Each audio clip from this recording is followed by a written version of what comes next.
ज्ञान ब्लॉग से मिले अनुभवों से ब्रजभूषण जी को एक बात तो अच्छे से समझ आ गई है कि शायद ही मनुष्य जीवन की कोई ऐसी समस्या होगी जिसका हल गीता में ना हो। युगों पहले भगवान श्री कृष्ण ने जो ज्ञान अर्जुन को दिया था वो इतने समय बाद और एकदम अलग परिस्थितियों में भी हम सबको रोशनी दिखाता है। जरूरत बस गीता तक लौटने की है, इस ज्ञान के महासागर में गोते लगाने की है। का असर अब पंडित जी के शरीर पर भी होने लगा है। मानसिक स्वास्थ्य तो गीता ज्ञान की बदौलत एकदम सही है, लेकिन उम्र तो शरीर पर असर दिखाती ही है। सो दिखने लगी थी।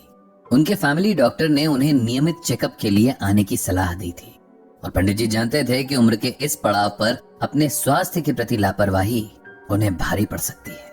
इसीलिए वे हर 3 महीने में डॉक्टर के पास चले जाते थे। ये संयोग ही था कि डॉक्टर जोशी भी कभी कभार उनका ब्लॉग पढ़ लिया करते थे। हालांकि उन्हें शुरू में ये नहीं पता था कि इस ब्लॉग को लिखने वाले पंडित जी उनके पेशेंट ब्रजभूषण जी ही हैं। इस बात का पता उन्हें बहुत वक्त के बाद उनके एक दूसरे मरीज से चला।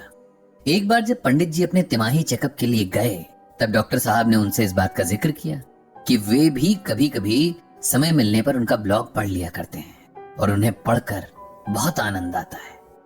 पंडित जी ने उन्हें धन्यवाद दिया और अपना चेकअप कराने लगे।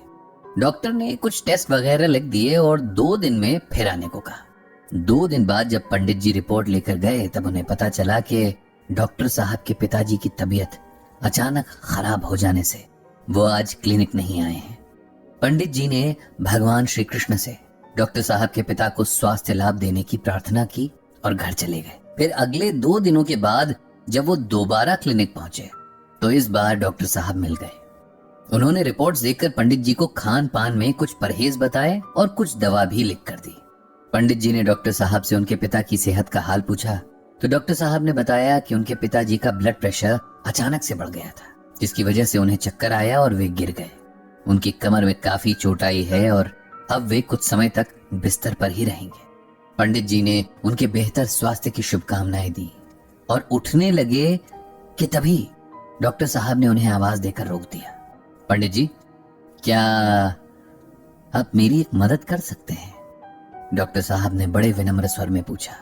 बिल्कुल डॉक्टर साहब, अरे आप बताइए तो सही, मेरे लायक क्या सेवा है? कहकर पंडित जी फिर बैठ गए। जैसा कि आप जानते हैं कि मेरे पिताजी का स्वास्थ्य ठीक नहीं रहता है, लेकिन उसके पीछे का कारण आप नहीं जानते। कुछ साल पहले तक वे बिल्कुल स्वस्थ थे। रिटायरमेंट के बाद भी खुद को काफी व्यस्त रखते थे। अपने सभी काम, साथ ही घर के भी काफी काम खुद से कर लिया करते थे। सब ठीक ही चल रहा था, लेकिन एक हादसे ने उन्हें एकदम बदल कर रख दिया।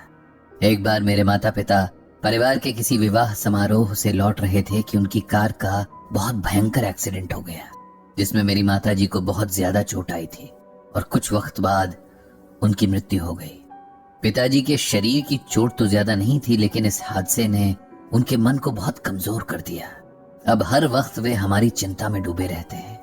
हम जरा सा घर पहुंचने में लेट हो जाएं या फोन का जवाब ना दें तो पिताजी बुरी तरह घबराने लगते हैं। उनका ब्लड प्रेशर बहुत ज्यादा बढ़ जाता है। इसमें मैं आपकी क्या सहायता कर सकता हूं डॉक्टर साहब? पंडित जी ने हैरानी से पूछा। पंडित जी, अपने पिताजी के शरीर के रोग तो मैं फिर भी संभाल सकता हूं, लेकिन उन रोगों की जड़ जो है, उनकी चिंता, उनका डर, उसे मैं नहीं संभाल सकता। मेरे पिता किसी मानसिक रोग विशेषज्ञ के पास जाने के लिए तैयार भी नहीं है। अब अगर आपके पास थोड़ा सा समय हो तो आप उन्हें मिल लें, उन्हें थोड़ा समझाएं, गीता का ज्ञान दें ताकि वे चिंता करना छोड़ ना सकें, तो कम से कम खुद पर इतना नियंत्रण तो कर पाएं कि इस वजह से उनकी तबीयत ना खराब हो। डॉक्टर साहब के अनुरोध में इतनी विनम्रता और अपने पिता के प्रति इतनी फिक्र थी कि पंडित जी उनका अनुरोध टाल नहीं सके और रविवार के दिन उनके घर आने का तय कर लिया। अगले रविवार को डॉक्टर साहब ने पंडित जी को लेने के लिए कार भेज दी। उनके पिता के कमरे में जब पंडित जी पहुंचे तो उनकी हालत देखकर उन्हें बहुत दुख हुआ। वे खुद से उठ भी नहीं पा रहे थे। बातों की शुरुआत थोड़ी धीमी थी, लेकिन जिस तरह बच्चे अजनबियों के साथ धीरे धीरे खुलते हैं और फिर बोलना बंद ही नहीं करते, ठीक यही हाल डॉक्टर साहब के पिताजी का भी था। कुछ ही देर में दोनों में ऐसी बातें होने लगी जैसे बरसों पुराने दोस्त हों। छोटे शहरों में वैसे भी कोई बातचीत शुरू करने के अगले 5 मिनट के अंदर अजनबी नहीं रह जाता, कोई ना कोई पहचान निकल ही आती है।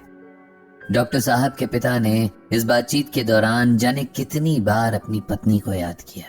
उनके याद करने के अंदाज से ही लग रहा था कि उन्हें अपनी पत्नी बहुत प्रिय थी और उनके जाने का दुख अभी भी एकदम ताजा है। जिस तरह वो अचानक चली गईं, इस बात ने उन्हें इस हद तक विचलित कर दिया था कि अब हर वक्त अपनों को खोने का एक अजीब सा डर उनके दिलो दिमाग पर हावी हो गया था। उनकी समस्या समय के साथ और गंभीर होती जा रही थी। पंडित जी समझ चुके थे कि इस समय उन्हें किसी के साथ की जरूरत थी, कोई ऐसा जो उन्हें समझे, उनसे बात करे और फिर उन्हें समझाए। इसके लिए पहले उनके मन में विश्वास जगाना पड़ेगा, उनके मन की पीड़ा सुननी पड़ेगी, तब जाकर वे किसी की बात सुनेंगे, वरना उन्हें लगेगा कि उन्हें उपदेश दिया जा रहा है। एक उम्र के बाद हर व्यक्ति को लगता है कि उसे दूसरों से ज्यादा ज्ञान है, इसीलिए किसी की सलाह यदि उपदेश की तरह अचानक से मिले तो वे उस पर ध्यान नहीं देते हैं। चलते हुए पंडित जी ने डॉक्टर साहब को यही बात समझाई और कहा कि अगली 1-2 मुलाकातों के बाद ही वे उनके पिताजी को कुछ समझा पाएंगे। डॉक्टर साहब ने भी इस बात पर उनसे सहमति जाहिर की।